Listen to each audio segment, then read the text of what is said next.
À Quatre Épingles, vous le savez, on encourage la production et la consommation de mode locale, mais comme parfois on n'est jamais aussi bien servi que par soi-même, eh bien on encourage aussi le do-it-yourself. Et en mode, à chaque 2 semaines, c'est avec Sonia Paradis de la Fabrique Éthique. Bonjour Sonia. Bonjour Geneviève. Alors aujourd'hui, on va faire des élastiques. Oui. Oui? Oui. Donc, les élastiques à travers l'histoire ont toujours servi à venir comme cintrer la taille, donner plus de liberté à des mouvements aussi. Et puis ça l'évite de devoir faire d'autres techniques d'ajustement, donc des boutons, des pinces. Souvent, bien, vu que notre corps change, ça nous permet de le garder plus longtemps aussi. Et on peut utiliser donc à toutes les sauces. On le voit sur ta planche d'inspiration. Oui, c'est ça. Sur la planche d'inspiration, on voit justement que les élastiques ont migré d'un élément fonctionnel à un élément décoratif. Donc, c'est ce qu'on va voir aujourd'hui. Qu'on peut l'utiliser pour les deux, tout simplement. Oui, oui. Mais d'abord, on ne comprend pas toujours le principe même de l'élastique et comment est-ce qu'on l'installe. Tu vas nous expliquer ça. Oui, il y a plusieurs personnes qui me posent des questions à propos de ça. Donc, un élastique, voici donc un spécimen d'élastique. Un spécimen, on l'a ici. Spécimen d'élastique. OK. Donc, c'est bon, extensible, comme ça. Bien et puis, l'objectif, c'est de venir l'assembler à un tissu lorsqu'il est tendu. OK, lorsqu'il est tendu, donc il doit être tendu au maximum, là, de cette façon-ci. Donc, si je fais ça et que j'assemble mon tissu, lorsque je le ramène, bien, le tissu va être petit, automatiquement, il va venir cintrer ma taille. Et ça donne l'effet désiré. Oui. C'est tout simplement ça. Ça, c'est une technique. La seconde technique, ça se trouve à être une coulisse. OK. OK. Donc, les coulisses, on va trouver sur des boxeurs, des bandes de taille.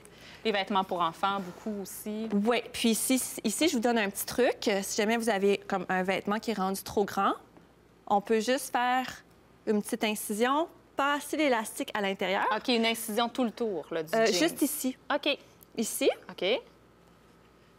Puis mais ici. je veux dire, on passe l'élastique tout le tour. Oui, c'est que ici, dans le fond, c'est comme un petit tuyau. Donc, on passe l'élastique à l'intérieur. Et puis, si on tire ici... Ah, OK, on a une épingle à couche. Je peux tirer? Tire! Tire fort! Et voilà! Donc, ici, on se ramasse avec ben oui. un élément qui est élastique. On passe d'une taille 11 à une taille 4 en 2 secondes. Oui. Mais c'est vraiment pratique pour des vêtements qui baillent dans le dos, qui sont trop grands, là. OK, super. Puis pour des anciens vêtements de maternité qu'on veut reporter ou quoi que ce soit, ça peut être intéressant. Oui. Puis ça, cette technique-là, je vais la mettre sur comme le blog de la Fabrique Éthique. Mais aujourd'hui, j'aimerais vraiment qu'on se concentre sur la façon de le faire pour que ce soit joli. Pour que ce soit joli, on a un bel exemple ici avec une robe parce que oui, il y a l'élastique fonctionnel, mais il y a l'élastique décoratif aussi. Oui. Et là, il faut choisir le bon élastique, un bel élastique quand même. Oui, ça prend un peu de recherche, mais quand même. Moi, ici, j'ai trouvé un élastique avec comme un motif en tant que tel parmi mes grandes recherches, là, dans des petites friperies et trucs d'endroits seconde main.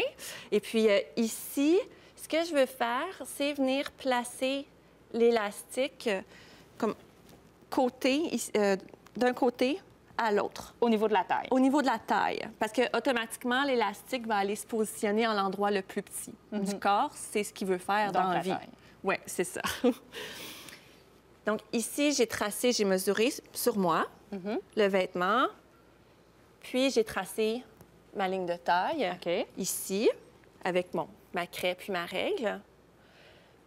J'ai positionné mon élastique. Épinglé en place. Puis là, c'est particulièrement important à cet endroit-là de venir faire une couture qui est très solide. Très solide, on entend quoi par très solide? On entend que si on le fait à la main, on aimerait passer à peu près 5 fois. OK. Donc, si on a une machine, c'est beaucoup mieux d'utiliser la machine. Oui, c'est vraiment mieux d'utiliser à la machine.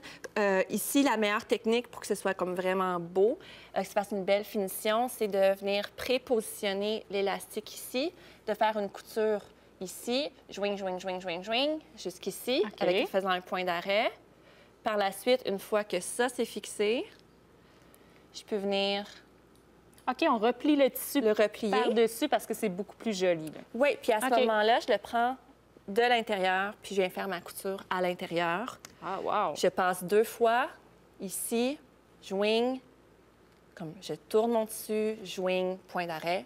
Et puis là, ça tient vraiment bien en place. Très joli. Puis ça me fait comme une belle taille, tout très affinée. cintré, magnifique. Et puis, on a un autre exemple ici avec cette autre petite robe où on a fait un petit rappel dans le haut, question d'ajouter une petite touche. Oui, donc ici, je me suis vraiment inspirée de Christopher Kane, donc, qui a utilisé des élastiques partout sur ses vêtements, à l'épaule, et aussi vraiment à la taille. Juste à la taille, mais d'un côté. Et petit élément à mentionner, un élastique, c'est une fibre synthétique. Il faut toujours le couper et le brûler aussi, hein, juste en terminant. Oui, ce qui arrive, c'est que si je coupe ici, puis je tire, l'élastique va avoir tendance à continuer de s'effilocher.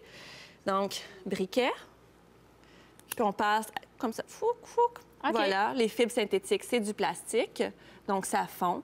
Ça va faire comme une petite colle, dans le fond, et puis ça va empêcher l'élastique de s'effilocher. Donc, à ne pas oublier avant de réaliser notre projet. Oui, à ne pas oublier. Merci beaucoup, Sonia.